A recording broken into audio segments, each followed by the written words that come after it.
Hey YouTube, it's JP Dillon. Today we're doing something a little off kilter from what the channel normally follows, and that is dealing with an electrical issue on the 2001 through 2004 Jeep Grand Cherokee. And the common problem is that the central locking system will have a failure.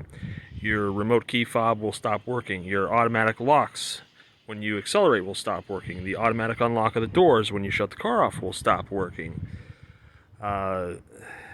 There are other variants of this failure, but I'm going to show you primarily what the common cause is, and that is an interruption of a ground plane that occurs between the ground bus for the central lock and windows that travels through the passenger door where it grounds out in the frame of the passenger door. And every couple of years, I have to deal with this problem because the dealers around here stop carrying the wiring harness. And I haven't been able to find wire that's quite flexible enough to work out. So let me show you what's gone wrong. Okay, so here's the passenger door jamb, and behind this tubing here is the wiring harness that runs everything for the entire passenger side of the car. And for whatever reason, during the Daimler years, rather than having everything grounded to the chassis, they had an internal ground bus which traversed through all the doors and eventually ended up somewhere where the ECU is mounted. But the problem is that they didn't use one ground for everything. They used several grounds that were unified at a single point behind or underneath the hood by the ECU. And what that means is that if you lose one of these grounds in the door, there are various systems that will stop working. For example, when this failure occurs, you lose your power windows for everything but the driver. You lose your power locks, you lose your central locking system, you lose your alarm, you lose your key fob, keyless entry, you lose the automatic locking and unlocking. All of that stuff goes away. Now, if you've got one that fails in the driver door, you can lose anything from your driver lock and window to the entire HVAC system failing. This is a very, very poor design. So let me peel back the boot here, and I'll show you where the issue is that I've repeatedly have to fail. My repairs last about 2 years, and then I have to do it again because, again, the dealers around here do not sell this wiring harness as a whole. And I've tried repairing what's there, and it lasts for a little while, and then it fails again. So there it is. You can see there that fracture of the ground bus right there. And I had a wire that was curled around there in a spring kind of formation so that when the door opens and closes, the spring formation of the wire absorbs the shock rather than everything else. But unfortunately, it's still just plain old braided wire. And this wire all up in here is very stiff. So you can see there's a break starting to form there too. That orange wire there is about ready to come loose. So this is just really a junk design. It's an absolute junk design, and cheap wire that's too stiff and breaks apart. So I'm probably going to have to fix this one too. That's going to be fun. But yeah, so really the repair here is we get another piece of wire, strip this back and reattach it and fix it. I wanted to experiment with something a little different, maybe grounding it to the frame rather than trying to run it through this specialized ground bus thing. But I'm not really sure if that's going to really change anything or if that's going to make things improved at all.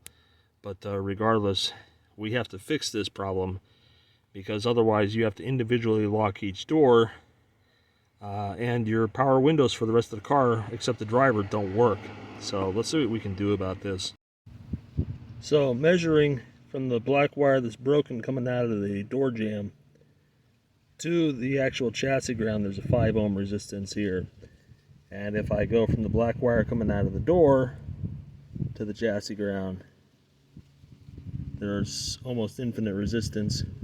So this door grounds through that lead there to the chassis, and so that needs to be supplemented. Now what my thought was taking this wire and simply grounding it via brazing something like here on the door jamb and just doing a a wire soldered to an eyelet and an eyelet mounted here as kind of a janky fix, because I've had to replace this wire about 3 times in the last 6 years. So about every 2 years it breaks, and it's right on cue. And again, I can't get this harness. Everywhere I've tried to order this harness, it looks like it's going to happen, and they're like, nope, it's on back order, it's never showing up. So let me do an experiment to see if grounding the wire that I have soldered here to this to somewhere on the chassis actually fixes it. Okay, so right now I've got a clip lead hooked up, and it's just kind of hanging here. As you can see right now, I've got no central lock system. I've got no control of locks or anything like that. So what I'm going to do is I'm going to touch this wire, and yes, the car is a mess right now. I'm going to touch this wire to the door jamb.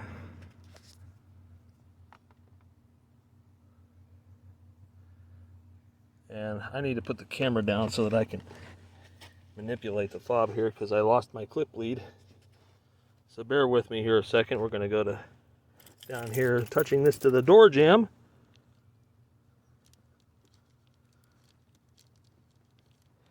And there is still no action. Let's see what happens when I touch it to the ground bus lead. Really? Huh. Maybe there's something wrong with this clip lead.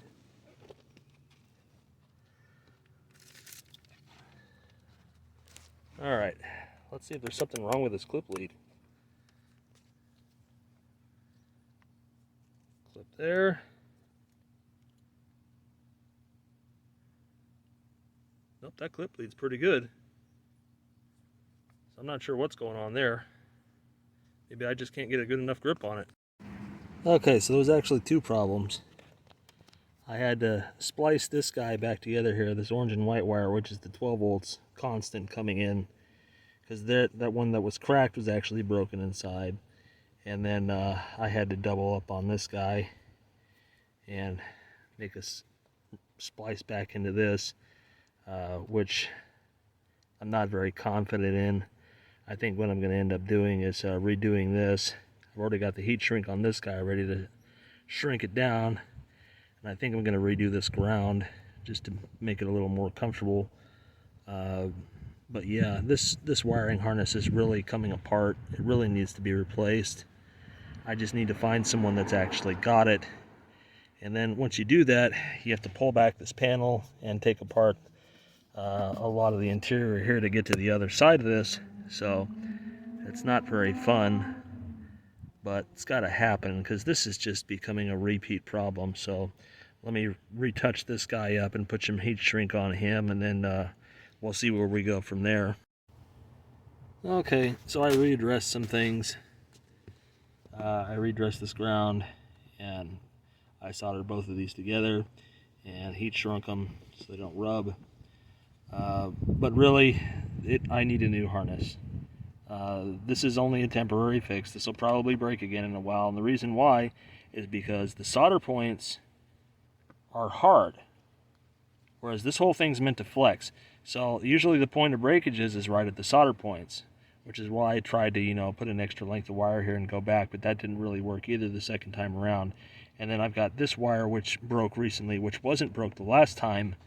And so there's just a whole bunch of fatigue in this wiring harness, and the whole thing really needs to be replaced, but it's hard to get a hold of. So if I do find a wiring harness, then we'll work on replacing it. But right now, this is what I've got to work with. So let's do a quick check of the fob. So now if I press the fob, we get an unlock, we get a lock. So that's working again. Let me reassemble this and we'll check the windows. Okay, back together it goes. Quick check again. All right, let's check the windows. Okay. So we got our driver window. We got our rear driver side. We got our passenger side. We got our rear passenger side. So it's happy. Like I said, if you lose the wires in this door, all this will go dead. And for some strange reason, your HVAC goes dead too, which I don't really understand. But yeah, I've already had to dealt with that one. But this one's just becoming a repeated problem because the car's old and the wiring harness wasn't designed properly to flex as much as it has, and wires get old and brittle with age.